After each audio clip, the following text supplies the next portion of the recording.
اللہ الرحمن الرحیم یا ایھا الذین آمنوا لا تحرموا طیبات ما احل اللہ لکم ولا تعتدوا ان اللہ لا يحب المعتدین صدق اللہ العظیم۔ شرائع سماویہ میں کھانے پینے کی چیزوں میں حلت و حرمت، تحلیل و تحریم جو ہے یہ بہرحال ایک اہم موضوع ہے۔ یہ موضوع آپ کو یاد ہوگا سورہ بقرہ سے چل رہا ہے مسلسل، کہ مشرکانہ اوہام کی وجہ سے ان کے ہاں بہت سی چیزوں کے بارے میں نسلاً بعد نسلاً کچھ چیزیں ذہنوں میں بیٹھ گئی تھیں کہ یہ چیزیں حرام ہیں، اور یہ کہ اس قسم کی چیزیں جو ہیں پھر ذہنوں سے، دلوں سے، مزاجوں سے نکلنے میں بہت وقت لیتی ہیں اور بار بار جو ہے اس کی طرف توجہ دلانی پڑتی ہے۔ فرمایا یا ایھا الذین آمنوا، اہل ایمان، لا تحرموا طیبات ما احل اللہ لکم، نہ حرام ٹھہرا لو ان پاکیزہ چیزوں کو جنہیں اللہ نے تمہارے لیے حلال ٹھہرایا ہے، ولا تعتدوا، اور حد سے تجاوز نہ کرو۔ یہ بھی ہوتا ہے کہ کچھ لوگ اپنے تقویٰ کے جوش میں اور بہت زیادہ نیکی کے جذبے میں بھی بہت سی چیزیں کہ جو حلال ہیں ان کو اپنے اوپر حرام کر بیٹھتے ہیں۔ ان اللہ لا يحب المعتدین، یقیناً اللہ تعالی حد سے تجاوز کرنے والوں کو پسند نہیں کرتا۔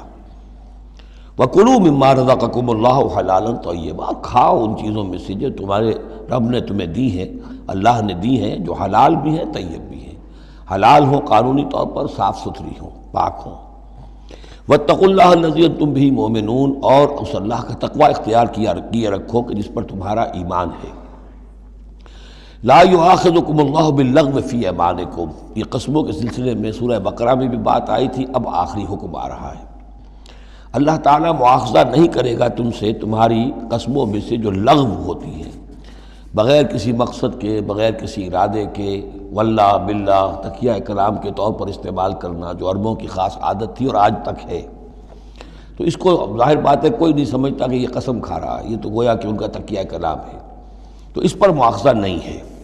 وَلَٰكِن يُؤَاخِذُكُم بِمَا عَقَّدتُّمُ الْأَيْمَانَ، لیکن اللہ مواخذہ کرے گا ان چیزوں پر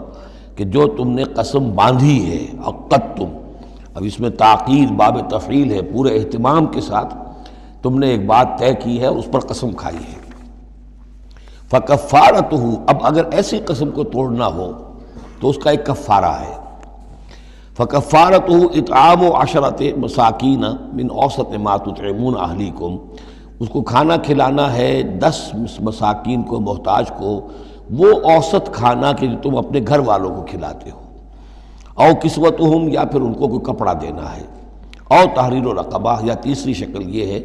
کہ کسی غلام کو آزاد کرنا ہے۔ فمن لم یجد، اور اگر کسی کے پاس ان تینوں کی کوئی صورت موجود نہ ہو، کوئی بالکل فقیر ہے اور بالکل اس کے پاس کچھ نہیں ہے، مفلس ہے، فصیام ثلاثۃ ایام، تو 3 دن کے وہ روزے رکھے۔ ذالک کفارۃ ایمانکم اذا حلفتم، یہ کفارہ ہے تمہاری قسموں کا جب کہ تم وہ قسم کھا بیٹھو۔ واحفظوا ایمانکم، اور اپنی قسموں کی حفاظت کرو۔ کذالک، اس کا مطلب یہ نہیں کہ لازماً ان کو برقرار رکھو، یعنی کہ قسم اگر ایسی ہے کہ جو کھولنی ہے، توڑنی ہے، جذبات میں کھا بیٹھے ہیں تو کفارہ دو، یہ بھی اس کی حفاظت میں آ گیا۔ واحفظوا ایمانکم کذالک یبین اللہ لکم آیاتہ لعلکم تشکرون، اس طرح اللہ تعالیٰ تمہارے لیے اپنی آیات کو واضح فرما رہا ہے تاکہ تم شکر کرو، حق ادا کرو۔ یا ایھا الذین آمنوا، اب یہ شراب اور جوئے کے بارے میں بھی آخری حکم۔ یا ایھا الذین آمنوا انما الخمر والمیسر والانصاب والازلام رجس من عمل الشیطان فاجتنبوہ لعلکم تفلحون، اہل ایمان، یقیناً شراب اور جوا اور بت اور پانسے یہ سب گندے کام ہیں، شیطان کے عمل میں سے ہیں۔ فاجتنبوہ، تو اس سے بچ کر رہو، لعلکم تفلحون، تاکہ تم فلاح پاؤ۔ تو شراب اور جوا تو پہلے بھی آ چکا ہے، لیکن انصاب اور ازلام وہ تقسیم کرتے تھے پانسوں کے ذریعے سے اور پھر ازلام کے ذریعے سے، ان کا وہ بھی ایک جوئے کی قسم بن جاتی تھی۔ تو ان تمام چیزوں کو جو ہے رجس من عمل الشیطان قرار دیا۔ انما یرید الشیطان ان یوقع بینکم العداوۃ والبغضاء، یقیناً شیطان تو یہ چاہتا ہے کہ ان چیزوں کے ذریعے سے تمہارے اندر دشمنی اور بغض پیدا کر دے۔ یہ بہت اہم بات ہے کہ شراب کے نشے میں بھی انسان چونکہ اپنا ہوش اور شعور کھو بیٹھتا ہے، تو اب اسے کچھ معلوم نہیں کیا بکواس اس نے کی ہے، کیا کر رہا ہے، اس سے بھی یہ ہے کہ بہت سے جھگڑے شروع ہو جائیں گے، فساد شروع ہو جائے گا۔ آپ کو معلوم ہے کہ بہت بڑے بڑے راز جو ہیں اس زمانے میں، بڑی بڑی حکومتوں کے، امپائرز کے، سپر پاورز کے، وہ شراب کے نشے میں جو ہے وہ چرا لیے جاتے ہیں اور وہ راز نکل جاتے ہیں۔ تو اللہ تعالیٰ یہ ان چیزوں سے تمہیں بچانا چاہتا ہے، اور شیطان چاہتا ہے کہ تمہارے مابین عداوت اور بغض پیدا کر دے۔ اسی طریقے سے جوئے میں بھی چونکہ آدمی دیکھ رہا ہے، وہ اس نے ہارا، پھر کچھ اور ہارا، پھر کچھ اور ہارا، ایک وقت آتا ہے کہ پھر وہ برسٹ ہو جاتا ہے غصے میں اور وہ آگ بگولا ہو جاتا ہے، اس لیے کہ ظاہر بات ہے اسے نظر آ رہا ہے کہ جو مجھ سے جیت رہا ہے وہ کسی محنت کی وجہ سے نہیں جیت رہا ہے۔ اگر تو کوئی محنت ہو، کوئی کوشش ہو، کسی نے کمایا ہو، تو ظاہر بات ہے اسے انسان گرج نہیں کرتا کہ ٹھیک ہے اس نے محنت کی ہے اور اس نے مجھ سے یہ مزدوری لی ہے یا مجھ سے یہ کمائی حاصل کی ہے۔ لیکن یہ کہ ایک وقت آتا ہے کہ پھر جواری جو ہے وہ آپے سے باہر ہو جاتا ہے۔ انما یرید الشیطان ان یوقع بینکم العداوۃ والبغضاء فی الخمر والمیسر، شیطان تو یہ چاہتا ہے کہ اس شراب اور جوئے کے ذریعے سے تمہارے اندر، تمہارے مابین دشمنی اور بیر پیدا کر دے، اور اس سے بھی آگے وہ یصدکم عن ذکر اللہ وعن الصلاۃ، اور یہ کہ تمہیں روکے رکھے اللہ کی یاد سے اور نماز سے۔ یہ معاملہ بھی شراب کا تو بالکل واضح ہے، لیکن یہ کہ جوئے میں بھی یہ ہوتا ہے کہ ایک آدمی دفعہ اس میں لگ جائے تو پھر یہ ہے کہ وہاں سے نکلنا مشکل ہوتا ہے۔ جیسے تاش کا معاملہ ہے یا اور شطرنج ہے، یہ کھیل ایسے ہیں کہ جن کے اندر لگ کر پھر انسان جو ہے ان چیزوں سے غافل ہو جاتا ہے۔ فَهَلْ أَنْتُمْ مُنْتَهُونَ، تو اب باز آتے ہو یا نہیں؟ یہ انداز جو ہے یہ بڑا سخت ہے۔ اس میں پس منظر میں کیا ہے کہ تمہیں سب سے پہلی بات جو کہی گئی تھی، یسألونک عن الخمر والمیسر قل فیہما اسم کبیر ومنافع للناس واسمہما اکبر من نفعہما، تو تمہیں سمجھ لینا چاہیے تھا، اسی وقت بات آ جانا چاہیے تھا۔ جو رخ تھا اللہ تعالیٰ کی، جو مصلحت تھی، شریعت کا جو رخ تھا وہ تو واضح ہو گیا تھا۔ خیر چلیے اس پر بھی تم نے نہیں مانا، پھر اگلا قدم ہم نے اٹھایا اور کہا کہ اگر شراب کے نشے میں ہو تو نماز کے قریب نہ جاؤ۔ اس سے تو پھر اب پوری طریقے سے واضح ہو جانا چاہیے تھا کہ دین کی اہم ترین چیز جو ہے وہ نماز ہے، صلاۃ و عماد الدین، دین کا ستون ہے، اور یہ جو شے ہے وہ ہمیں نماز سے روک رہی ہے، تو تمہیں چھوڑ دینا چاہیے تھا۔ بہرحال اب یہ کہ آخری بات ہماری طرف سے آ گئی ہے، فَهَلْ أَنْتُمْ مُنْتَهُونَ، تو اب بھی باز آؤ گے کہ نہیں؟ وَأَطِیعُوا اللَّهَ وَأَطِیعُوا الرَّسُولَ، اور اطاعت کرو اللہ کی اور اطاعت کرو رسول کی صلی اللہ علیہ وسلم، وَاحْذَرُوا، اور بچتے رہو۔ فَإِن تَوَلَّيْتُمْ فَاعْلَمُوا أَنَّمَا عَلَىٰ رَسُولِنَا الْبَلَاغُ الْمُبِينُ، اور اگر تم پھر جاؤ گے، پیٹھ موڑ لو گے، ہمارے اس حکم سے سرتابی کرو گے، فَاعْلَمُوا، تو جان لو، أَنَّمَا عَلَىٰ رَسُولِنَا الْبَلَاغُ الْمُبِينُ، کہ ہمارے رسول پر تو ذمہ داری ہے صاف صاف پہنچا دینے کی۔ یہ حکم اللہ کا ہے، اللہ کا حکم پہنچانا رسول کے ذمہ تھا، رسول نے پہنچا دیا، اپنا کام کر دیا۔ اب معاملہ ہوگا اللہ کا اور تمہارا، اللہ تم سے نپٹے گا، تم سے حساب لے گا۔ یہ جو اب اگلی آیت آ رہی ہے، یہ بھی قرآن مجید کے فلسفہ، حکمت اور دین کی بڑی گہری باتوں کے ضمن میں بہت بنیادی آیت ہے، اور اس کا پس منظر یہ ہے کہ جب شراب کے بارے میں اتنا سخت انداز آیا کہ یہ رجسن، گندے کام ہیں، عمل شیطان میں سے ہیں، باز آتے ہو کہ نہیں، تو بہت سے مسلمانوں کو تشویش ہو گئی کہ ہم جو شراب پیتے رہے، اتنا عرصے تک پیتے رہے، یہ گندگی تو ہماری ہڈیوں میں بیٹھ گئی ہوگی۔ آج کا کوئی شخص کہے گا کہ میرا شاید کوئی سیل بھی نہ ہو جسم کا کہ جس میں شراب کے اثرات نہ پہنچ گئے ہوں، تو میں کیسے پاک ہوں گا؟ کس طریقے سے یہ چیز جو ہے اب یہ گندگی میرے جسم میں سے دھلے گی؟ تو یہ تشویش جو ہے اس کو رفع کرنے کے لیے، جیسے تحویل قبلہ کے وقت تشویش ہو گئی تھی کہ 16 مہینے جو ہم نے نمازیں پڑھی، اگر اصل قبلہ تھا کعبہ اور ہم نمازیں پڑھتے رہے بیت المقدس کی طرف رخ کر کے، تو وہ نمازیں تو ضائع ہو گئیں، اور نماز ہی تو ایمان ہے۔ وما کان اللہ لیضیع ایمانکم، نہیں اللہ تعالیٰ تمہارے ایمان کو ضائع کرنے والا نہیں ہے۔ ایسے ہی یہاں ان کی دلجوئی کے لیے فرمایا، لیس علی الذین آمنوا وعملوا الصالحات جناح فیما تعبوا، ان لوگوں پر جو ایمان لائے اور جنہوں نے نیک عمل کیے، کوئی گناہ نہیں ہے اس میں جو کچھ پہلے کھا پی چکے۔ کسی شے کی حرمت کے قطعی حکم کے آنے سے پہلے جو کچھ کھایا پیا گیا، جبکہ اس کی حرمت کا اعلان نہیں ہوا تھا، تو اس کا کوئی گناہ ان پر نہیں رہے گا، یہ کوئی ان کی ہڈیوں میں بیٹھ جانے والی شے نہیں ہے۔ یہ مورل لا ہے، یہ فزیکل لا نہیں ہے۔ فزیکل لا میں تو ہوتا ہے کہ کچھ چیزوں کے اثرات جو ہیں وہ دائمی ہو جاتے ہیں، مورل لا میں تو یہ ہے کہ بڑے سے بڑا گناہ ہو، کوہ احد جتنے گناہ ہوں، صدق دل سے توبہ کی جائے، سب صاف ہو جائیں گے۔ التائب من الذنب کمن لا ذنب لہ، گناہ سے حقیقی معنی میں توبہ کرنے والا بالکل ایسے ہے جیسے اس نے کبھی گناہ کیا ہی نہیں تھا، وہ تو نامہ اعمال جو ہے بالکل دھل جاتا ہے۔ لہذا اس تشویش کو اپنے قریب مت آنے دو۔ لیس علی الذین آمنوا وعملوا الصالحات جناح فیما طعموا، اب جو آ رہا حصہ، اذا اتقوا وآمنوا وعملوا الصالحات ثم اتقوا وآمنوا ثم اتقوا واحسنوا واللہ یحب المحسنین، جب تک کہ وہ تقوی کی روش اختیار کیے رکھیں اور ایمان لائیں اور نیک عمل کریں، پھر اور تقوی میں بڑھیں اور ایمان لائیں، پھر اور تقوی میں بڑھیں اور درجہ احسان پہ فائز ہو جائیں۔ واللہ یحب المحسنین، اور اللہ تعالیٰ محسنوں سے محبت کرتا ہے۔ یہ تین درجے ہیں اصل میں۔ ایک درجہ اسلام ہے، اللہ کو مان لیا، رسول کو مان لیا اور اس کے احکام پر چل رہے ہیں۔ ایک اس سے اوپر کا درجہ آ جاتا ایمان، کہ وہ یقین کے درجے میں قلب میں وہ ایمان اتر گیا ہو اب، اور جب یہ ایمان قلب کے اندر اتر گیا ہے، وَلَٰكِنَّ اللَّهَ حَبَّبَ إِلَيْكُمُ الْإِيمَانَ وَزَيَّنَهُ فِي قُلُوبِكُمْ، تو اب انہی اعمال میں، نماز پہلے بھی پڑھ رہا تھا، اب نماز کی اور شان ہوگی، اس کی بھی اور کیفیت ہوگی، اس کی زندگی کے اندر ایک نیا رنگ آ جائے گا۔ صبغۃ اللہ ومن احسن من اللہ صبغہ۔ اس سے بھی آگے جا کر جب یہ ایمان اتنا گہرا ہو جائے کہ بالکل جیسے آنکھوں سے کوئی شخص کسی چیز کو دیکھ رہا ہو تو یقین ہوتا ہے، ان تعبد اللہ کانک تراہ فإن لم تکن تراہ فإنہ یراک، جب یہ کیفیت ہو جائے کہ تم اللہ کی بندگی کرو، اللہ کے لیے جہاد کرو، عمل کرو، بھاگ دوڑ کرو، اللہ کا تقویٰ اتنا ہو جائے کہ جیسے کہ تم اللہ کو اپنی آنکھوں سے دیکھ رہے ہو، تو یہ درجہ احسان ہے۔ حدیث جبرائیل کے جس کو کہا گیا ام السنہ، جیسے سورہ فاتحہ ام القرآن، اساس القرآن، ایسے حدیث جبرائیل ہے ام السنہ، اور ام السنہ میں یہ ساری بات آئی ہے کہ حضرت جبرائیل انسانی شکل میں حضور کی خدمت میں آئے، صحابہ کا مجمع تھا، وہاں انہوں نے کیے اخبرنی عن الاسلام، مجھے بتائیے اسلام کیا ہے۔ اسلام میں بھی ایمان تو ہے نا، قانونی ایمان، زبانی ایمان تو ہے، لیکن اس کے ساتھ اعمال علیحدہ گنے گئے۔ اس سے اوپر جب ایمان دل میں اتر گیا، اب یہ ایمان کی وہ جو شکل ہے، اس میں اب عمل کو علیحدہ ذکر کرنے کی ضرورت ہی نہیں۔ اس مرحلے پر آ کر لازماً عمل درست ہو جائیں گے جبکہ ایمان دل میں اتر چکا ہے اور دل میں یقین بن کر جاگزی ہو گیا ہے، اور پھر اور گہرا چلا گیا۔ یوں سمجھیے کہ جتنا جتنا درخت اوپر جا رہا ہے، جڑ نیچے جا رہی ہے نا،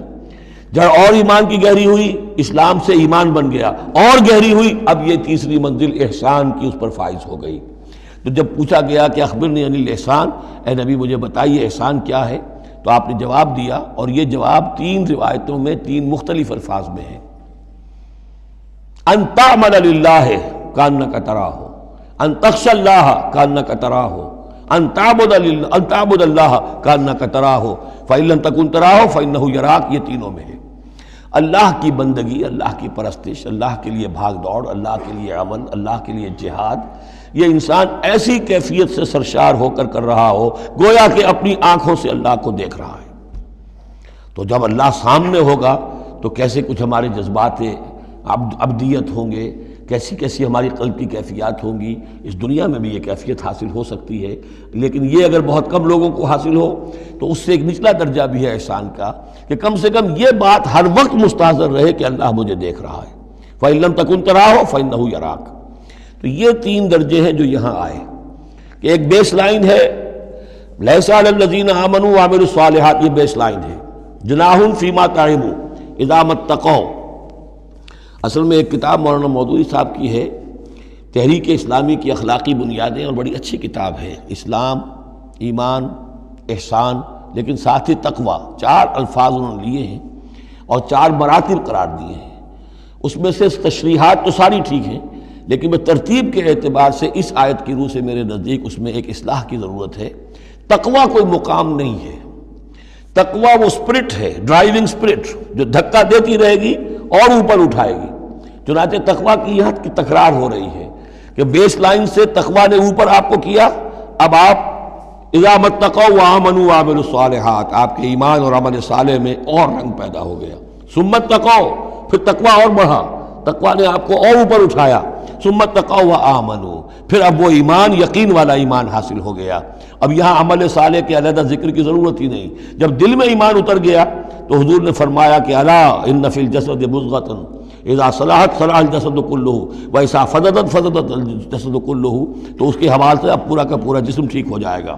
ثم اتقوا، پھر تقویٰ اور ہے تو اس کے نتیجے میں وَأَحْسَنُوا، درجہ احسان پر فائز ہو جائے انسان۔ اللہم ربنا اجعلنا منہم واللہ یحب المحسنین، اللہ اپنے ایسے محسن بندوں کو، درجہ احسان تک پہنچ جانے والے بندوں کو، جیسا کہ اس سے پہلے آیا تھا عمو وسمو، ایک غلط راستہ ہے کہ اندھے ہو گئے بہرے ہو گئے، اللہ نے پھر ڈھیل دی اور اندھے ہو گئے اور بہرے ہو گئے، اللہ نے اور ڈھیل دی اور اندھے ہو گئے اور بہرے ہو گئے، ایک وہ ہے، اور ایک راستہ یہ ہے اسلام ہے، ایمان ہے، احسان ہے، اور تقویٰ جو ہے اس میں درجہ بدرجہ انسان کو ترقی دلاتا جا رہا ہے۔ یا ایھا الذین آمنوا لیبلونکم اللہ بشیء من الصید تنالہ ایدیکم ورماحکم لیعلم اللہ من یخافہ بالغیب، کیونکہ اس سورہ مبارکہ کے شروع میں آئی تھی یہ آیت کہ جب تم احرام کی حالت میں ہو تو تم شکار نہیں کر سکتے، تو اب اللہ تعالیٰ کی ایک سنت ہے، وہ آزماتا ہے، سخت ترین امتحان لیتا ہے۔ فرض کیجئے کہ ایک قافلہ جا رہا ہے بیچارے حاجیوں کا، اور انہوں نے احرام باندھا ہوا ہے، کوئی شے نہیں ہے، کھانے کے لیے کچھ نہیں ہے، لیکن اب جو ہے ہرن صاحب جو ہے اٹکیلیاں کرتے ہوئے قریب آ رہے ہیں، اور وہ پکڑ نہیں سکتے، قتل نہیں کر سکتے، احرام میں ہیں، بھوک بھی ہے، لیکن یہ کہ چاہے تو ذرا سا نیزہ مارے تو ہرن کو پکڑ کو جو ہے وہ شکار کر لیں، یا ویسے ہی بھاگ کر پکڑ لیں، لیکن یہ کہ اس کی اب ان کو اجازت نہیں ہے۔ تو اللہ تعالیٰ ایسا کرتا تھا، فرمایا یا ایھا الذین آمنوا، اہل ایمان، لیبلونکم اللہ، لازماً اللہ تمہیں آزمائے گا، بشیء من الصید، شکار کے ذریعے سے، تنالہ ایدیکم ورماحکم، جن کو کہ پا لیں گے آسانی سے تمہارے ہاتھ اور تمہارے نیزے، لیعلم اللہ من یخافہ بالغیب، تاکہ اللہ دیکھ لے کہ کون ہے وہ لوگ کہ جو غیب میں ہوتے ہوئے بھی اللہ سے ڈرتے رہتے ہیں، کہ موقع ہے، بھوک بھی ہے، ہرن بھی بالکل پاس ہے، بالکل قابو میں ہے، جیسے چاہیں شکار کر لیں، لیکن ہاتھ بندھے ہوئے ہیں اس لیے کہ احرام باندھا ہوا ہے۔ تو جس کے دل میں ایمان ہوگا وہ اپنی بھوک کو برداشت کرے گا، اللہ کے حکم کو نہیں توڑے گا۔ فمن اہتدی بعد ذلک، اب کسی سے غلطی ہو گئی، تجاوز کر بیٹھا، بھوک کا غلبہ زیادہ تھا، فلہ عذاب علیم، اس کے لیے دردناک عذاب ہے۔ البتہ یہ کہ آگے چل کر اس کے لیے ایک کفارہ بھی بتا دیا گیا ہے۔ یا ایھا الذین آمنوا لا تقتلوا الصید وانتم حرم، دیکھو اہل ایمان، جب تم احرام کی حالت میں ہو تو کسی شکار کو قتل مت کرو۔ ومن قتلہ منکم، تو جو کوئی تم میں سے انہیں قتل کر بیٹھے، شکار کر بیٹھے، جان سے مار بیٹھے، متعمدن، جان بوجھ کر، فجزاء مثل ما قتل من النعم، تو پھر اس کا کفارہ ہوگا ویسا ہی ایک حیوان، ویسا ہی ایک چوپایا اللہ کی راہ میں صدقہ کیا جائے، اور وہ اس کا گویا کہ کفارہ بنا دیا جائے۔ کیسا ہے کہ اگر آپ نے ہرن مارا ہے تو پھر بکری یا بھیڑ، نیل گائے اگر مار لی ہے تو پھر گائے، اسی طریقے سے جس قسم کا، جس سائز کا اور جس اسٹیچر کا آپ نے وہ حیوان جو ہے شکار کیا، اسی کا اسے برابر کا چوپایا دینا ہوگا۔ فجزاء مثل ما قتل من النعم یحکم بہ ذوی عدل منکم، دو آدمی تمہارے جو ہوں معتبر، وہ چاہیے کہ وہ اس کی گواہی دے کہ ہاں یہ جانور جو اس نے شکار کیا ہے یہ اس کے برابر ہو جائے گا۔ ہدیم بالغ الکعبہ، اور یہ ہدی ہوگی اب یہ جانور، کعبے تک اس کا پہنچنا ہے، کعبے کی نظر ہوگا یہ، او کفارۃ، یا پھر اس کا ایک کفارہ اور بھی ہے، طعام مساکین، کچھ مساکین کو کھانا کھلانا، صدقہ فطر کے حساب سے ہے یہ جو فقہا نے لکھا ہے، او عدل ذالک صیامن، یا اتنے ہی روزے رکھنا۔ وہ بھی دیکھنا ہوگا کہ جانور جو تھا، بکری تھی، ہرن تھا، کتنے آدمی اس کو کھا سکتے تھے، اتنے آدمیوں کو کھانا کھلاؤ، یا پھر اتنے دن کے جو ہے وہ عدل ذالک صیامن روزے رکھو، لیذوق وبال امرہ، تاکہ وہ اپنے کیے کا کی سزا جو ہے وہ پالے۔ عفا اللہ عما سلف، اللہ معاف کر چکا ہے جو کچھ کے پہلے ہو چکا۔ ومن عادا، لیکن جو پھر ابھی دوبارہ کرے گا، اعادہ کرے گا، فینتقم اللہ منہ، تو اللہ تعالیٰ اس سے انتقام لے گا۔ واللہ عزیز الانتقام، اور یقیناً اللہ تعالیٰ زبردست ہے، انتقام لینے والا، بدلہ لینے والا۔ احل لکم صید البحر وطعامہ متاعا لکم، البتہ یہ کہ اگر کشتیوں کے ذریعے سے، جہازوں کے ذریعے سے حاجی لوگ آ رہے ہوں تو ان کے لیے چھوٹ ہے، وہ احرام کی حالت میں بھی جو مچھلی ہے اس کا شکار کر سکتے ہیں۔ احل لکم صید البحر، سمندر کا، دریا کا جو شکار ہے وہ تمہارے لیے حلال کیا گیا، وطعامہ متاعا لکم وللسیارہ، اور اس کا جو دریا کا کھانا ہے وہ تمہارے لیے بہت اچھا جو ہے فائدے کی چیز ہے، اور سب مسافروں کے لیے۔ اور آج آپ کو معلوم ہے کہ یہ سی فوڈ جو ہے یہ دنیا میں کس قدر یعنی اب معروف بھی ہے، محبوب بھی ہے، مقبول بھی ہے، اور بہت سی برائیوں سے اور بیماریوں سے بچانے والا بھی ہے۔ سی فوڈ یہ تو اب ایک بڑا سمجھیے کہ پوری دنیا کے اندر غذا کا ایک نیا خزانہ ہے کہ جو سامنے آیا لوگوں کے۔ تو فرمایا وَطَعَامُهُ مَتَاعًا لَكُمْ وَلِلسَّيَّارَةِ، اس کا جو طعام ہے جو سمندر کے اندر اللہ نے پیدا کیا ہوا ہے، مچھلیاں ہیں یا اور کوئی اسی طریقے کی اللہ نے تمہارے لیے کھانے کی چیزیں پیدا کی ہیں۔ وَحُرِّمَ عَلَيْكُمْ صَيْدُ الْبَرِّ مَا دُمْتُمْ حُرُمًا، لیکن خشکی پر شکار کرنا تمہارے لیے جب تک کہ تم احرام میں ہو حرام کر دیا گیا۔ وَاتَّقُوا اللَّهَ الَّذِي إِلَيْهِ تُحْشَرُونَ، اور اللہ کا تقوی اختیار کیے رکھو جس کی طرف کہ تمہیں لازماً جمع کر دیا جائے گا، لے جائے جاؤ گے گھیراؤ کر کے۔ جعل اللہ الکعبۃ البیت الحرام قیاما للناس، اللہ تعالیٰ نے کعبے کو جو بیت الحرام ہے، بزرگی والا گھر ہے، اسے لوگوں کے قیام کا باعث بنا دیا ہے۔ والشہر الحرام، اور شہر حرمت والا شہر بھی اللہ تعالیٰ نے معین کیا ہے۔ والہدیہ، اور قربانی کے جانور، ان کا بھی ذکر ہو چکا ہے اس سورت کے شروع میں۔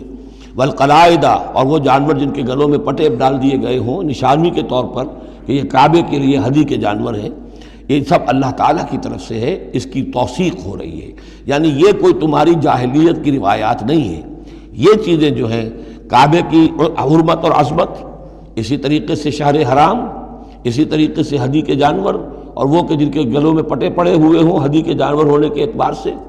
ذالک لتعلموا ان اللہ یعلم ما فی السماوات و ما فی الارض، یہ اس لیے کہ تم اچھی طرح جان لو کہ اللہ تعالیٰ کو آسمانوں اور زمین کی ہر شے کا علم حاصل ہے۔ ان اللہ بکل شیء علیم، اللہ تعالیٰ ہر چیز کا علم رکھتا ہے۔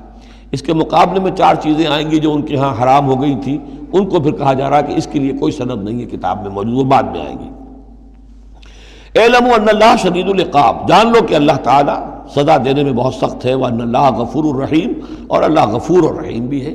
یعنی اس کی تو دونوں شانیں ہیں۔ اب تم دیکھو کہ تم اپنے آپ کو کس شان کے ساتھ متعلق کر رہے ہو، کس کا مستحق بنا رہے ہو، اس کی عقوبت کا یا اس کی رحمت اور مغفرت کا۔ ما علی الرسول الا البلاغ، ہمارے رسول پر سوائے پہنچا دینے کی کوئی ذمہ داری نہیں، باقی ساری ذمہ داری اب تمہاری ہے۔ واللہ یعلم ما تبدون وما تکتمون، اور اللہ جانتا ہے جو کچھ کہ تم ظاہر کرتے ہو اور جو کچھ کہ تم چھپاتے ہو۔ قل لا يستوی الخبیث والطیب، اے نبی کہہ دیجئے ناپاک اور پاک برابر نہیں ہو سکتے۔ ولو اعجبک کثرت الخبیث، چاہے ناپاک شے کی کثرت جو ہے وہ تمہاری آنکھوں کو اچھی لگے۔ آدمی تو چاہتا ہے بہتات ہونی چاہیے بس ہر چیز کی، ناجائز حرام سے آیا ہوا مال ہو، جمع ہو گیا ہے، اچھا لگے گا آپ کو، ہے خبیث ہو۔ تو خبیث اور طیب برابر نہیں ہو سکتے، چاہے کثرت جو ہے خبیث کی وہ جو آنکھوں کو چکا چوندھ تو کرتی ہے، نظر کو خیرہ کرتی ہے، چمک تہذیب حاضر کی۔ فاتقوا اللہ یا اولی الالباب لعلکم تفلحون، تو اللہ کا تقوی اختیار کرو اے ہوش مندو تاکہ تم فلاح پاؤ۔ یا ایھا الذین آمنوا لا تسألوا عن اشیاء ان تبد لکم تسؤکم، اہل ایمان ان چیزوں کے بارے میں سوال نہ کرو کہ وہ اگر تم پر کھول دی جائیں، واضح کر دی جائیں تو تمہیں اچھی نہیں لگیں گی، تمہیں بری لگیں گی۔ بعض چیزوں کی طرف سے اللہ تعالیٰ نے خود خاموشی اختیار کی ہوتی ہے، خام خواہ سوال کر کر کے اور اس کو اپنے اوپر جو ہے ذمہ داری کو بڑھا لینا، یہ بھی ایک جو خاص قسم کی مذہبی ذہنیت ہوتی ہے، کھودنے کریدنے کی اور بال کا کھال اتارنے کی، اس کا نتیجہ یہ نکلتا ہے۔ چنانچہ حج کے بارے میں جب آیت نازل ہوئی وَلِلَّهِ عَلَى النَّاسِ حِجُّ الْبَيْتِ مَنِ اسْتَطَاعَ إِلَيْهِ سَبِيلًا، یہ سورہ آل عمران میں ہم پڑھ آئے ہیں۔ تو ایک صاحب کھڑے ہو گئے کہ حضور کیا ہر سال فرض ہے؟ حضور نے سوال سن لیا لیکن سنا انسنا کر دیا، دوسری طرف رخ کر لیا۔ اب وہ ادھر تشریف لے آئے، حضور کیا ہر سال فرض ہے؟ حضور نے پھر جو ہے اس سے اغماض برتا، پھر آپ نے رخ موڑ لیا، تیسری مرتبہ پھر آپ ناراض ہوئے کہ دیکھو اگر میں ہاں کہہ دوں تو قیامت تک کے لیے ہر سال حج فرض ہو جائے گا۔ جس چیز کے اندر اللہ تعالیٰ نے اجمال رکھا ہے اس میں تمہاری اس میں بہتری ہے، جو شخص ہر سال کر سکتا ہو کرے، لیکن یہ کہ فرضیت جو ہے اس کے ساتھ ہر سال کی قید اللہ نے نہیں لگائی۔ تم سوال کر کے اپنے لیے تنگی پیدا کر لو، جیسے وہ گائے کے بارے میں کیسا رنگ ہو اور کیا اس کی عمر ہو اور کیسی گائے ہو، یہ ساری چیزیں اسی طرح کی ہیں۔ لیکن یہ کہ ان تسألوا عنہا حین ینزل القرآن تبد لکم، اگر تم سوال کرو گے جبکہ ابھی قرآن کا نزول جاری ہے تو وہ ظاہر کر دی جائے گی۔ اللہ تعالیٰ نے اپنی حکمت کے تحت اس کے اوپر پردے ڈالے ہوئے ہیں۔ وہ سمجھتا ہے کہ اس میں تمہارے لیے تنگی ہو جائے گی، بہت زیادہ ہو جائے گا، لیکن اگر سوال کرو گے تو پھر وہ ظاہر کر دی جائے گی۔ عفا اللہ عنہا، اللہ تعالیٰ نے اس میں درگزر سے کام لیا ہے، تو پر نرمی کی ہے، یہ کسی نسیان کی وجہ سے نہیں ہے، بھول کی وجہ سے نہیں ہے، غلطی کی وجہ سے نہیں ہے، معاذ اللہ۔ واللہ غفور حلیم، اللہ غفور ہے اور حلم والا ہے۔ قد سألها قوم من قبلکم ثم اصبحوا بها کافرین، تم سے پہلے کی قوم یہ اہل کتاب جو ہے اسی قسم کے سوال کرتے رہے اور پھر یہ کہ وہ اس کے انکار کرنے والے بن گئے۔ اب یہاں وہ چار چیزیں بھی آ رہی ہیں کہ جو ان کے ہاں بہت زیادہ مقدس ہو گئی تھی۔ ما جعل اللہ من بحیرۃ ولا صائبۃ ولا وسیلۃ ولا حام، وہاں کیا تھا؟ جعل اللہ الکعبۃ البیت الحرام قیاما للناس والشہر الحرام والہدی والقلائد، یہ چار چیزیں ان کی توثیق ہو گئی کہ یہ تو واقعتاً اللہ کی شریعت کے اجزاء ہیں، ان کا احترام اور ان کی حرمت کو بلوز رکھنا لازم ہے۔ یہ چار چیزیں یہ تمہارے جاہلیت کے دور کے جو مشرکانہ اوہام ہیں ان کی یادگاریں ہیں، اس کے لیے اللہ کی طرف سے کوئی سند نہیں ہے۔ ان چیزوں کے بارے میں بہت سے اقوال ہیں، لیکن میں یہاں آپ کو پڑھ کر سنا رہا ہوں کہ جو حضرت سعید ابن المسیب رحمۃ اللہ علیہ کی تفسیر صحیح بخاری میں جو ان الفاظ کی آئی ہے وہ مولانا شبیر احمد عثمانی صاحب نے اپنے حواشی میں نقل کی ہے۔ بحیرہ، جس جانور کا دودھ بتوں کے نام کر دیتے تھے کوئی اپنے کام میں نہ لاتا تھا۔ صائبہ، جو جانور بتوں کے نام پر ہمارے زمانے کے سانڈ کی طرح چھوڑ دیا جاتا تھا۔ وسیلہ، جو اونٹنی مسلسل مادہ بچہ جنے درمیان میں نر بچہ پیدا نہ ہو اسے بھی بتوں کے نام پر چھوڑ دیتے تھے۔ حامی، نر اونٹ جو ایک خاص عدد سے جفتی کر چکا ہو اسے بھی بتوں کے نام پر چھوڑ دیتے تھے، تو ان کو چھوڑ دیتے تھے کہ اب یہ کوئی ان کو ہاتھ نہ لگائے، کوئی ان سے استفادہ نہ کرے، نہ ان کا گوشت کھایا جا سکتا ہے، نہ ان سے کوئی خدمت لی جا سکتی ہے، یہ محترم ہو گئے۔ تو اس کے لیے فرمایا ما جعل اللہ من بحیرۃ ولا صائبۃ ولا وصیلۃ ولا حام ولکن الذین کفروا یفترون علی اللہ الکذب، بلکہ یہ تو وہ لوگ جنہوں نے کفر کیا وہ افتراء کرتے رہے ہیں، جھوٹ گھڑتے رہے ہیں، اللہ کے ذمے یہ باتیں لگاتے رہے ہیں۔ واکثرهم لا یعقلون، ان کی اکثریت جو ہے وہ عقل سے عاری ہے۔ وَإِذَا قِيلَ لَهُمْ تَعَالَوْا إِلَىٰ مَا أَنزَلَ اللَّهُ وَإِلَى الرَّسُولِ، اور جب ان سے کہا جاتا ہے آؤ اس چیز کی طرف جو اللہ نے نازل فرمائی اور آؤ اللہ کے رسول کی طرف، بمصطفیٰ برسا خیش را کے دی ہم اوست، اگر بہو نہ رسیدی تمام بولا بیست، قالوا حسبنا ما وجدنا علیہ آباءنا، وہ کہتے ہیں ہمارے لیے وہ کافی ہے جس پر ہم نے اپنے آباء و اجداد کو پایا ہے، ان کی روایت یہی ہے، ان کی رسومات یہی تھیں، وہ کوئی جاہل تھوڑا ہی تھے، آج تمہیں عقل آئی ہے، تم نے دین سمجھا ہے، یہ ہمارے بزرگ جو ہیں یہ اتنے عرصے سے یہ کام کرتے چلے آ رہے ہیں، یہی باتیں آج بھی آپ سنتے ہیں۔ کسی رسم کو آپ کہیں کہ بھائی کوئی سند نہیں ہے اس کی دین میں، نہ کہیں صحابہ کے یہاں اس کا وجود تھا، لیکن یہ کہ کوئی چھوڑنے کو تیار نہیں ہے۔ اولو کان آباؤہم لا یعلمون شیئا ولا یہتدون، خواہ ان کے آباء و اجداد جو ہیں ایسے رہے ہوں کہ نہ انہیں کوئی علم حاصل ہوا ہو نہ ہی وہ ہدایت پر ہوں، جیسے تم مخلوق ہو اللہ کی وہ بھی مخلوق تھے، جیسے تم غلط کام کر سکتے ہو اور غلط آراء قائم کر سکتے ہو ویسے وہ بھی غلط کار ہو سکتے تھے۔ یا ایھا الذین آمنوا علیکم انفسکم لا یضرکم من ضل اذا اہتدیتم، یہ بھی بہت اہم آیت ہے اور اس کے ساتھ ایک واقعہ موجود ہے۔ لفظی ترجمہ یہ ہے کہ اے لوگو، اے وہ لوگو جو ایمان لائے ہو، تم پر ذمہ داری ہے صرف اپنی جان کی، اپنی ذات کی۔ لا یضرکم من ضل، جو گمراہ ہو جائے کوئی اور وہ تمہیں کوئی نقصان نہیں پہنچا سکتا، اذا اہتدیتم جبکہ تم ہدایت پر ہو۔ الی اللہ مرجعکم جمیعا فینبئکم بما کنتم تعملون، اللہ ہی کی طرف تم سب کو لوٹ کر جانا ہے اور وہ تمہیں بتا دے گا جو کچھ کہ تم کرتے رہے تھے۔ اس آیت کا ایک غلط مفہوم جو ہے وہ دور صحابہ ہی میں سے بعض لوگوں نے نکال لیا کہ دعوت اور تبلیغ کی کوئی ذمہ داری نہیں ہے، ہر ایک پر ذمہ داری اپنی ہے، کوئی کیا کرتا ہے اس سے مجھے کیا بحث۔ دیکھو قرآن میں لکھا ہوا ہے یا ایھا الذین آمنوا علیکم انفسکم، مجھے اپنا عمل درست رکھنا ہے، باقی کوئی اور غلط کام کرتا ہے میں خام خواہ اسے روکوں ٹوکوں ناراضی مول لوں، نہیں عن المنکر امر بالمعروف، اس کی کوئی ذمہ داری نہیں ہے۔ قرآن کہہ رہا ہے علیکم انفسکم لا یضرکم من ضل اذا اہتدیتم، اگر تم ہدایت کے اوپر ہوگے، صحیح راستے پر ہوگے تو کوئی کتنا ہی گمراہ ہو جائے اس کا تمہیں کوئی نقصان نہیں۔ تو حضرت ابوبکر رضی اللہ تعالیٰ عنہ نے پھر خطبہ دیا باقاعدہ کہ لوگوں میں دیکھ رہا ہوں کہ تم اس آیت کا مطلب غلط سمجھ رہے ہو،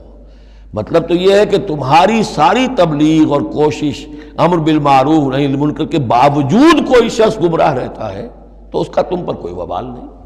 یہ بار بار ہم پڑھ چکے ہیں، لا تسألوا عن اصحاب الجحیم، اے نبی آپ سے کوئی باز پرس نہیں ہوگی جہنمیوں کے بارے میں کہ یہ کیسے ہو گیا ہے محمد کہ ہم نے آپ کو بھیجا اور پھر بھی یہ قوم جو ہے جہنم میں چلی گئی۔ لیکن جہاں تک دعوت، تبلیغ، نصیحت، نہی عن المنکر، امر بالمعروف، یہ فرائض میں سے ہے، یہ فرض ساقط نہیں ہوتا اس آیت کی روح سے، بلکہ تمہاری ساری کوشش کے باوجود کوئی شخص ہے، والد ہے،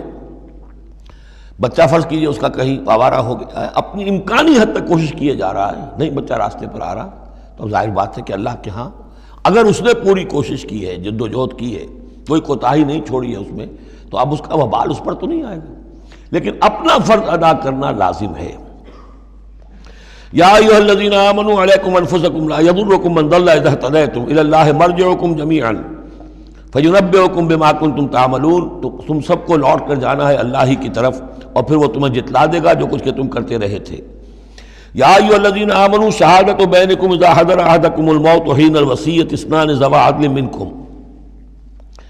اہل ایمان تمہارے مابین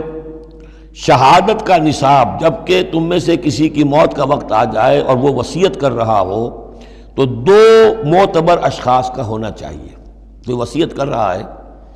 اور ظاہر بات ہے کہ وصیت ایک تہائی سے زیادہ میں نہیں ہو سکتی، لیکن کسی کی زیادہ بڑی جائیداد ہے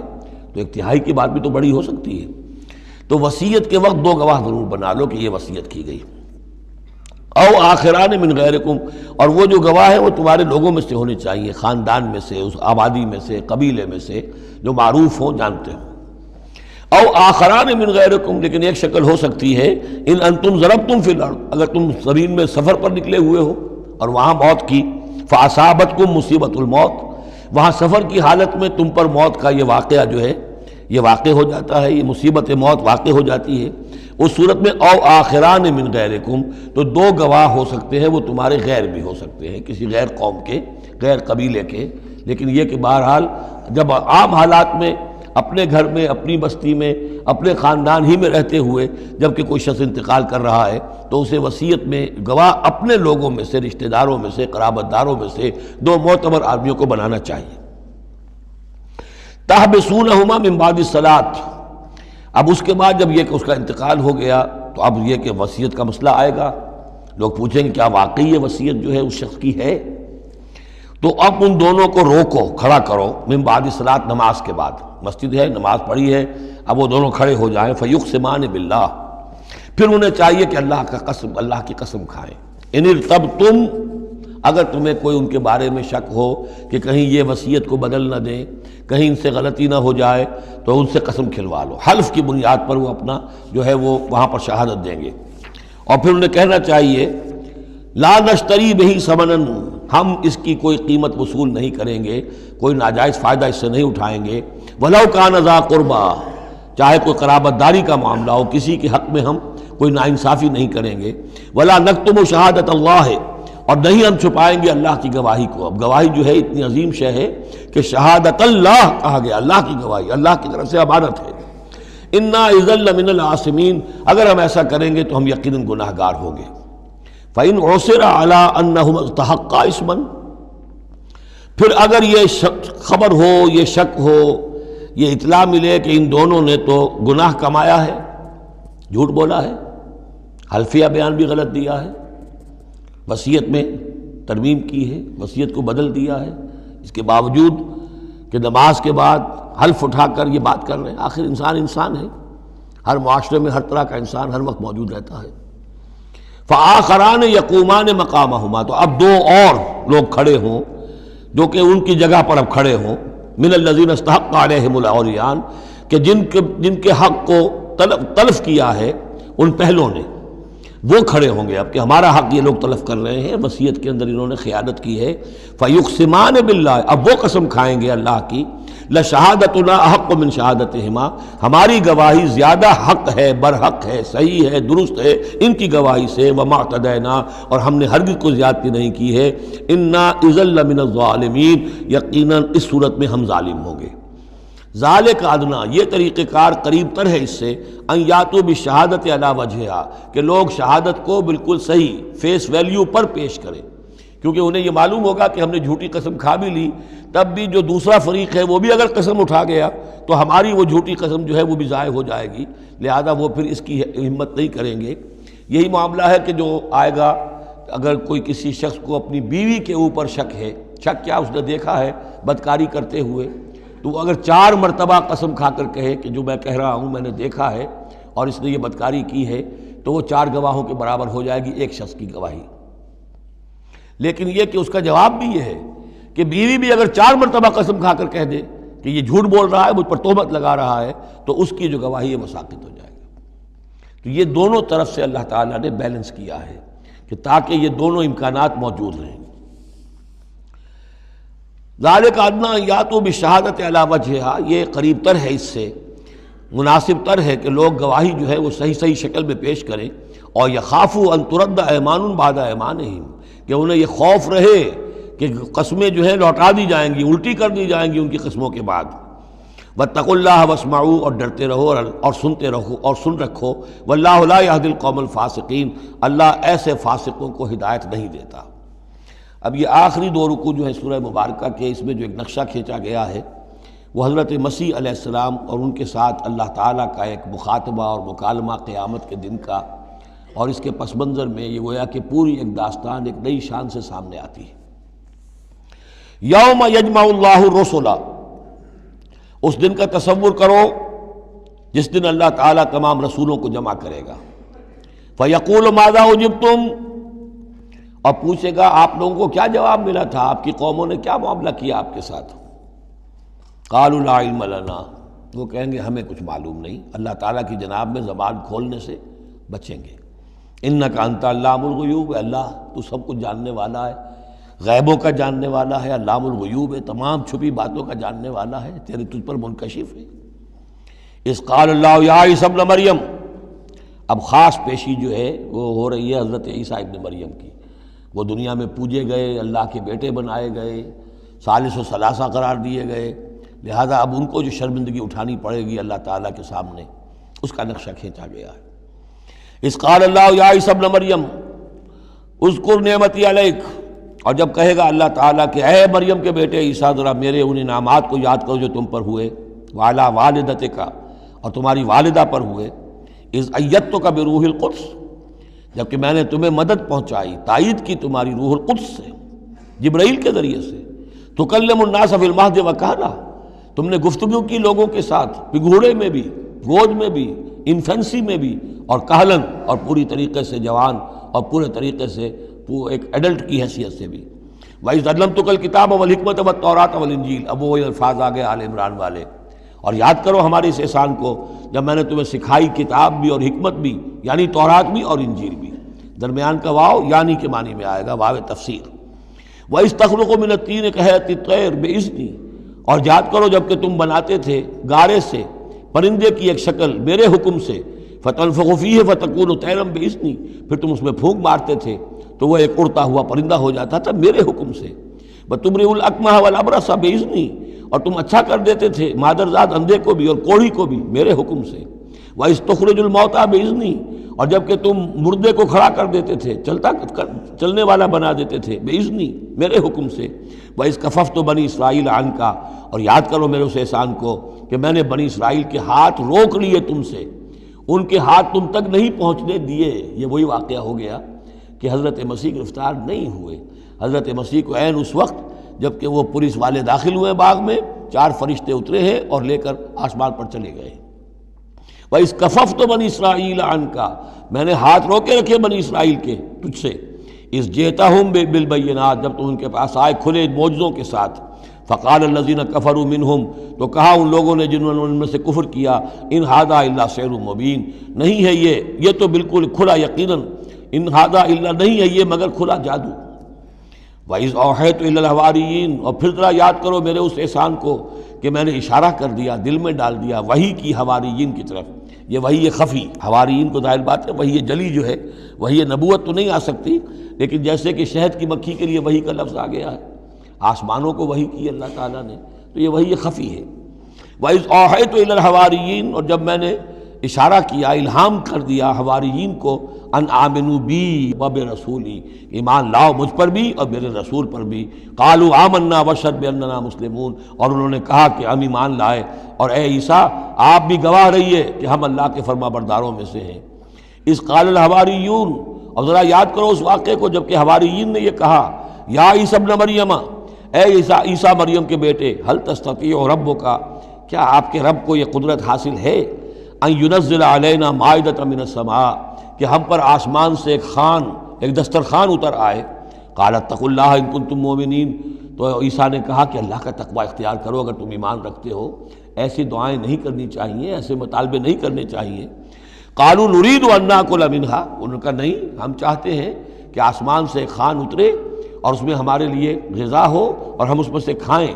وتطمئن قلوبنا، اور ہمارے دل بالکل مطمئن ہو جائیں۔ یعنی وہ ایسی بات ہو گئی جیسے حضرت ابراہیم نے کہا تھا ارنی کیف تحیی الموتیٰ،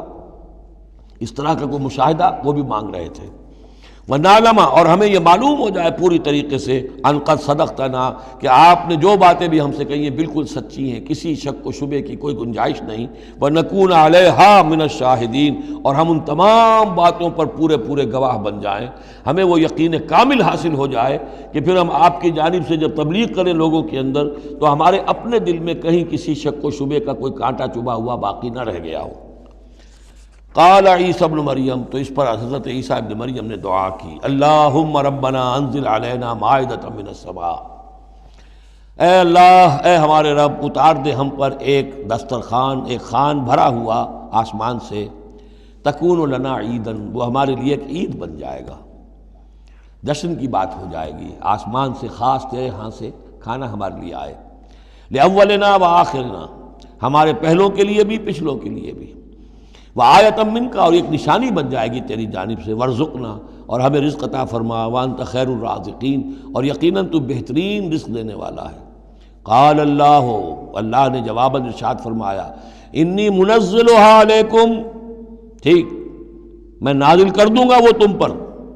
فمن یکفر بعد منکم، لیکن پھر اس کے بعد جو کوئی کفر کی روش اختیار کرے گا، فانی اعذبہ عذابا لا اعذبہ احدا من العالمین، پھر اس کو میں وہ عذاب دوں گا جو تمام جہانوں میں کسی اور کو نہیں دوں گا۔ یعنی جب اس طرح کا خرق عادت کوئی چیز دکھا دی جائے، کھلا معجزہ، پھر رعایت نہیں ہوتی۔ چنانچہ قوموں کا معاملہ یہی تھا، قوم سمود نے مطالبہ کیا حضرت صالح علیہ السلام سے کہ ابھی اس چٹان میں سے ایک گابن جو اونٹنی برآمد ہو جانی چاہیے، وہ اونٹنی جو ہے برآمد ہو گئی، لیکن اب رعایت نہیں تھی۔ اب اگر ایمان نہیں لاؤ گے تو اب کہہ دیا گیا چند دن ہے، تم بس ہو گے، اب اس کے بعد ختم ہو جاؤ گے۔ اس لیے کہ اس قسم کی نشانیاں دکھانے کے بعد پھر وہ رعایت نہیں رہتی، مہلت ختم ہو جاتی ہے۔ یہ بات بہت تفصیل سے آئے گی سورہ شعراء میں کہ اے نبی، یہ جو آپ سے نشانیاں مانگ رہے ہیں اور ہم نہیں دکھا رہے، یہ ان کی خیر خواہی میں، اگر جس قسم کی نشانی یہ مانگ رہے ہیں وہ ہم دکھا دیں گے تو ان کی مہلت ابھی ہمیں ختم کرنی ہوگی، پھر ان کو مزید رعایت نہیں دی جا سکے گی۔ اور اس قسم کے معجزے دیکھ کر پہلے بھی کوئی ایمان نہیں لایا، نہ یہ لائیں گے۔ اندر جو فساد ہے نیت کا، وہ کہاں انہیں ماننے دے گا۔ نہ قوم صالح نے مانا، حالانکہ ان کو اپنی نگاہوں کے سامنے انہوں نے ایسا معجزہ دیکھ لیا۔ حضرت عیسیٰ کے معجزوں کو یہودیوں نے نہیں مانا، جادو قرار دیا۔ تو معجزے سے ایمان تو کوئی لایا نہیں، سوائے وہ جادوگر جو تھے حضرت موسیٰ علیہ السلام سے جن کا مقابلہ ہوا تھا۔ باقی یہ کہ عام قوم جو ہے، فرعون تو ایمان نہیں لایا، فرعون کے جو درباری ہیں وہ ایمان نہیں لائے۔ تو اس لیے یہ جو ہوتا ہے کہ اگر کوئی اس قسم کی نشانی دکھا دی جائے تو یہ اصل میں پھر لوگوں کے لیے اس اعتبار سے ان کے خلاف جا پڑتی ہے کہ ابھی اللہ کچھ اور مہلت دیتا، کچھ اور ڈھیل دیتا، کچھ اور لوگ سمجھ لیتے، کچھ اور لوگوں کو ایمان کی توفیق مل جاتی اور وہ سلسلہ بند ہو جاتا ہے۔ قال اللہ انی منزلها علیکم فمن یکفر بعد منکم، میں نازل تو کر دوں گا تم پر وہ، لیکن پھر اس کے بعد جو کوئی بھی تم میں سے کوئی کفر کی روش اختیار کرے گا، ناشکری کرے گا، فإنی اعذبہ عذابا لا اعذبہ احدا من العالمین، تو پھر اس کو عذاب وہ دوں گا جو تمام جہانوں میں کسی اور کو نہیں دوں گا۔ وَإِذْ قَالَ اللَّهُ يَا عِيسَى ابْنَ مَرْيَمَ، اب یہ آخری ڈراپ سین ہے اس کا اور بہت سخت ہے یہ۔ اور جب کہے گا اللہ تعالیٰ، اے مریم کے بیٹے عیسیٰ، أَأَنْتَ قُلْتَ لِلنَّاسِ اتَّخِذُونِي وَأُمِّيَ إِلَٰهَيْنِ مِن دُونِ اللَّهِ، کیا تم نے کہا تھا لوگوں سے کہ مجھے اور میری ماں کو بھی الہ بنا لینا، معبود بنا لینا اللہ کے سوا، تم نے کہا تھا؟ قال سبحانک، حضرت عیسیٰ فرمائیں گے، عرض کریں گے، اللہ تو پاک ہے، ما یکون لی ان اقول ما لیس لی بحق، میرے لیے کیسے ممکن تھا کہ میں وہ بات کہتا جس کے کہنے کا مجھے کوئی حق حاصل نہیں۔ ان کنت قلتہ فقد علمتہ، اگر میں نے وہ بات کہی ہوتی تو پروردگار وہ تیرے علم میں ہوتی۔ تعلم ما فی نفسی، تو جانتا ہے جو کچھ میرے جی میں ہے، ولا اعلم ما فی نفسک، میں تو نہیں جانتا جو تیرے جی میں ہے۔ انک انت علام الغیوب، یقیناً تو تمام غیبوں کا جاننے والا ہے، حقیقت تیری نگاہ کے سامنے تو موجود ہے۔ ما قلت لہم، میں نے ہرگز ان سے کچھ نہیں کہا، الا ما امرتنی بہ، مگر وہی کچھ جس کا کہ تو نے مجھے حکم دیا تھا، ان اعبدوا اللہ ربی و ربکم، اور وہ یہی بات تھی کہ میں نے ان سے یہی کہا تھا کہ پرستش کرو اور بندگی کرو اللہ کی، جو میرا بھی رب ہے اور تمہارا رب ہے، مجھ بھی رب ہے۔ وکنت علیہم شہیدا ما دمت فیہم، اور میں تو ان کے اوپر جب تک ان میں موجود تھا ان کا نگران تھا، ان کے اوپر میں ان کی دیکھ بھال کر رہا تھا۔ یہاں یہ خبردار ہونا نگرانی کرنے کے معنی میں ہے۔ وکنت علیہم شہیدا ما دمت فیہم فلما توفیتنی، جب تو نے مجھے اٹھا لیا، اب یہاں بھی توفیتا موت کے معنی میں نہیں ہے، انی متوفی کا، وہ یاد رکھ لیجیے ساری بحث جو میں کل کر چکا ہوں۔ جب تو نے مجھے اٹھا لیا، کنت انت الرقیب علیہم، تو اس کے بعد تو ظاہر ہے کہ تو ہی نگران تھا ان پر۔ وانت علی کل شیء شہید، اور یقیناً تو ہر چیز پر نگران ہے، ہر چیز پر گواہ ہے، ہر چیز سے باخبر ہے۔ ان تعذبہم فانہم عبادک، اگر تو انہیں عذاب دے تو وہ تیرے بندے ہیں، تجھے کل اختیار حاصل ہے، جس طرح چاہے عذاب دے۔ وَإِن تغفر لَهُمْ، اور اے اللہ اگر تو انہیں بخش دے، فَإِنَّكَ أَنْتَ الْعَزِيزُ الْحَكِيمُ، تو تو زبردست ہے، حکمت والا ہے۔ یہ بہترین انداز ہے، میں درخواست بھی ہے، معافی کی درخواست بھی ہے۔ وہ اپنی شفقت، رافت نوع انسانی کے حق میں انبیاء کے اندر جو ہوتی ہے، لیکن اس سے آگے بڑھ کے بھی نہیں کہہ سکتے۔ مقام عبدیت یہی ہے، العبد عبد وان ترقى والرب رب وان تنزل، اختیار تیرا ہے۔ ان تعذبہم فانہم عبادک، اے اللہ تو اگر انہیں عذاب دے تو تیرے بندے ہیں، تیری مخلوق ہیں۔ وان تغفر لہم، اور اگر تو معاف فرمانا چاہے تو تجھ سے تو کوئی بات پرس نہیں کر سکتا، کوئی جواب طلبی نہیں کر سکتا کہ تو نے کیسے معاف کر دیا۔ وان تغفر لہم فانک انت العزیز الحکیم، تجھے ہر اختیار حاصل ہے، تو زبردست ہے، حکمت والا ہے۔ قال اللہ ھذا یوم ینفع الصادقین صدقہم، اللہ فرمائیں گے، اب جیسے میں نے ڈراپ سین کہا تھا، یہ پوری پیشی جو ہے اس کا آخری نقشہ کیا ہوگا۔ اللہ فرمائے گا یہ آج کا دن وہ ہے جس دن سچوں کو ان کی سچائی فائدہ پہنچائے گی۔ قال اللہ ھذا یوم ینفع الصادقین صدقہم، ان کا صدق ان کے حق میں مفید ہوگا۔ لہم جنات تجری من تحتہا الانہار خالدین فیہا ابدا، ان کے لیے باغات ہیں جن کے دامن میں ندیاں بہتی ہوں گی، ان میں وہ ہمیشہ ہمیشہ رہیں گے، فیہا ابدا۔ رضی اللہ عنہم ورضوا عنہ، اللہ ان سے راضی ہو گیا اور وہ اللہ سے راضی ہو گئے۔ یہ آخری مقام ہے، رضامندی باہمی، اللہ تم سے راضی، تم اللہ سے راضی۔ رضی اللہ عنہم ورضوا عنہ، ذالک الفوز العظیم، اور یہی ہے بہت بڑی کامیابی۔ للہ ملک السماوات والارض، اللہ ہی کے لیے ہے آسمانوں اور زمین کی بادشاہی، وما فیہن، اور جو بھی ان سب میں ہے اس کی بادشاہی، اس کا اختیار اسی کے ہاتھ میں ہے۔ وہو علی کل شیء قدیر، اور وہ ہر چیز پر قادر ہے۔ یہاں اللہ کے فضل و کرم سے سورہ انعام، سورہ مائدہ ختم ہوئی، نوٹ کر لیجئے سورہ نساء پر پہلی منزل ختم ہو گئی تھی۔ سورہ مائدہ پر مکی اور مدنی جو سورتوں کے گروپ سے ان کا پہلا گروپ ختم ہو گیا۔ ایک مکی سورت سورہ فاتحہ، اگرچہ حجم میں بہت چھوٹی، معنن بہت عظیم، پورے قرآن کے ہم وزن۔ وَلَقَدْ آتَيْنَاكَ سَبْعًا مِنَ الْمَثَانِي وَالْقُرْآنِ الْعَظِيمِ، یہ سورہ ہجر میں آیت پڑھیں گے اور اس کے بارے میں یہی رائے ہے مفسرین کی کہ یہ سورہ فاتحہ کے بارے میں۔ لیکن چار یہ عظیم ترین صورتیں جو ہیں جو مدنیات ہیں، بقرہ، آل عمران، نساء اور مائدہ، اور دو دو کے جوڑوں کی شکل میں۔ ان کا عمود کیا تھا؟ ایک تو شریعت آسمانی مکمل، نمبر دو اس میں اہل کتاب سے گفتگو، رد و قضا، ان پر الزام، انہیں دعوت،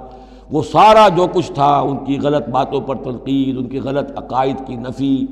ان کی تاریخ کے اندر جو جو اہم واقعات ہیں ان کا تذکرہ، پھر اس کے نتیجے میں ان کا معزول کیا جانا اس منصب سے جس پر وہ 2000 برس سے فائز تھے، امت محمد صلی اللہ علیہ وسلم کا فائز کیا جانا، یہ بھی آخری درجے میں اس گروپ میں یہ بات مکمل ہو گئی۔ اگلا گروپ میں نے پہلے ہی دن آپ کو بتایا تھا کہ اس اعتبار سے بڑا متوازن ہے، اس میں 2 سورتیں مکی ہیں، 2 مدنی ہیں۔ الانعام الاعراف مکیات، الانفال التوبہ مدنیات۔ ان میں جو تقسیم ہے، جو مکیات ہیں اور مدنیات ہیں اس گروپ کی، اس میں سارا معاملہ ہے مشرکین عرب کے ساتھ۔ اب آپ یہ محسوس کریں گے سورہ انعام کو پڑھتے ہوئے کہ جیسے ایک بالکل نئے ماحول میں آ گئے ہیں۔ ہم 4 روز سے جو پڑھ رہے تھے سورہ بقرہ، سورہ آل عمران، سورہ نساء، سورہ مائدہ، منافقین سے باتیں اور یہودیوں سے، نصارہ سے، ان سے، اب یہاں جو ہے ساری باتیں ہوں گی مشرکین عرب سے۔ یہ مکی صورتیں ہیں، ابھی وہاں نفاق نہیں تھا، منافقت کا کوئی ذکر بھی نہیں ملے گا آپ کو۔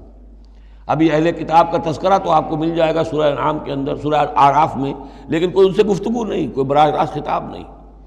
تو میں نے اس کے لیے اپنے ذہن میں ایک چیز رکھی ہوئی ہے کہ یہ 2 جنتیں ہیں قرآن مجید کے اندر، وَلِمَنْ خَافَ مَقَامَ رَبِّهِ جنتان۔ ایک قرآن مجید کی مکی جنت ہے، ایک قرآن مجید کی مدنی جنت ہے۔ مدنی جنت کی ہم سیر کر رہے تھے، یہ 4 دن سے ہم یہ 4 صورتیں جو پڑھ رہے تھے، یہ در حقیقت یہ مدنی قرآن ہے، مدنی جنت ہے، اس کی ہم نے سیر کی ہے۔ اب مکی قرآن میں ہم داخل ہوں گے،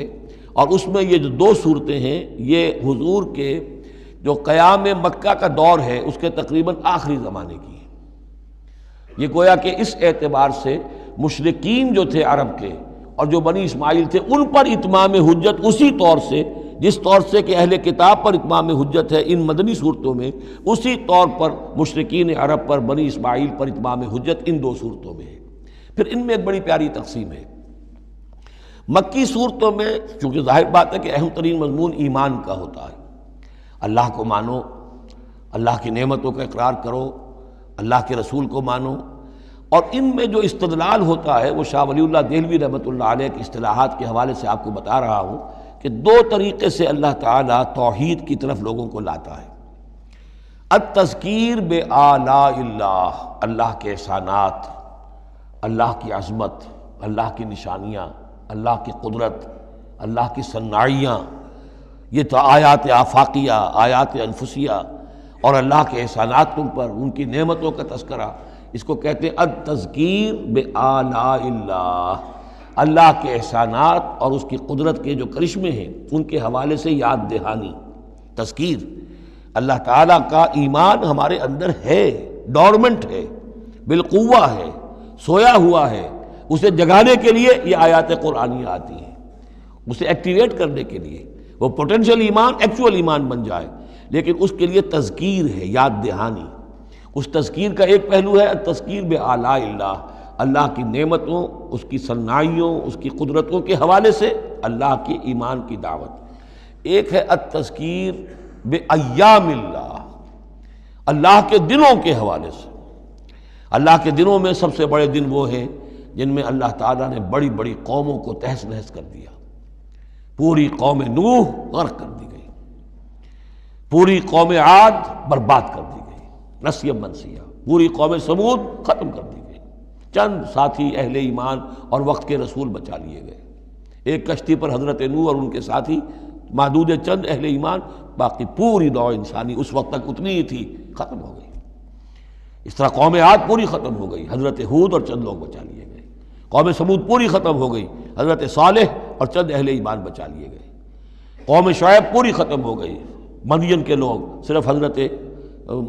شعیب اور ان کے چند ساتھی بچا لیے گئے۔ عمورہ اور صدوم کی بستیاں برباد کر دی گئیں، صرف حضرت لوط علیہ السلام اور ان کی بیٹیاں وہاں سے نکل سکی ہیں، باقی پوری قوم ختم ہو گئی۔ تو یہ ایام اللہ، آل فرعون غرق کر دیے گئے۔ یہ اللہ کی سنت رہی ہے کہ جب بھی کبھی اس نے کسی قوم کی طرف رسول کو بھیجا، نبی نہیں، رسول، جب رسول بھیج دیا گیا، اب اگر قوم نے رسول کو رد کر دیا تو پھر اس کے ساتھ رعایت نہیں ہے، پھر وہ قوم ختم کر دی جائے گی، گویا کہ ثابت ہو گیا ان میں کوئی خیر نہیں ہے۔ جیسے آپ کسی باغ میں سے پتے وتے جھاڑ جھکاڑ جمع کر کے آگ لگا دیتے ہیں، تو گویا کہ یہ دنیا کے باغ کے اندر اب یہ جھاڑ جھکاڑ ہے، ان میں کوئی خیر رہا ہی نہیں۔ نبی کے، رسول کے آنے کے بعد بھی یہ لوگ جو ہیں ان کی آنکھیں نہیں کھلی تو معلوم ہوا کہ اب ان کے اندر کوئی خیر نہیں ہے، تو ان کو ختم کر دیا جائے اور زمین کو پاک کر دیا جائے، یہ زمین کا بوجھ ہے، زمین کے لیے گندگی ہے، پاک کر دیا جائے۔ یہ ایام اللہ ہے جن کا ذکر قرآن مجید میں بار بار آتا ہے۔ اس کے علاوہ ایام کا معاملہ پھر ایک ابتدا ہے، ازل کے اندر کیا ہوا ہے وہ بھی تو یوم ہی ہے نا، ٹائم کے حوالے سے، اور پھر کیا ہوگا ابد میں، آخرت میں کیا ہوگا۔ یہ جو ہے سلسلہ تخلیق اور ازلی حقائق، اور پھر یہ کہ بعث بعد الموت، اور پھر کیا ہونا ہے عالم برزخ میں، اور پھر کیا ہونا ہے عالم آخرہ میں، اور پھر کیا ہوگا وہاں پر اصحاب جنت بھی ہوں گے، اصحاب جہنم بھی ہوں گے، اور وہ بھی ہوں گے کہ جو درمیان میں ہوں گے۔ تو یہ تمام چیزیں جو ہیں یہ آئیں گی سورہ اعراف کے اندر۔ تو یہ تقسیم ہے توحید کے موضوع پر، یہ دونوں صورتیں بہت جامع، لیکن اول سورہ انعام کے اندر التذکیر بآلاء اللہ، اور ثانیاً سورہ اعراف اس میں آئے گی التذکیر بایام اللہ، اس کا سب سے بڑا مضمون جو ہے وہ اس پر مشتمل ہے۔ اور اس کے بارے میں ایک روایت یہ بھی ہے اس سورہ انعام کے بارے میں کہ یہ پوری صورت ایک ہی وقت میں نازل ہوئی ہے۔ سورہ بقرہ کی آیات مختلف اوقات میں نازل، سورہ مائدہ اسی طریقے سے، لیکن یہ صورت پوری کی پوری بیک وقت نازل ہوئی ہے، اور الفاظ یہ آتے ہیں کہ 70,000 فرشتوں کے جلوں میں حضرت جبرائیل علیہ السلام اس صورت کو لے کر اترے ہیں، اور یہ پوری سورہ انعام ایک ہی نشست میں، یوں سمجھیے ایک ہی تنزیل کے اندر یہ جوں کی تو اسی طرح پوری کی پوری اتری ہے۔ بارک اللہ لی ولکم فی القرآن العظیم ونفعنی وإیاکم بالآیات والذکر الحکیم۔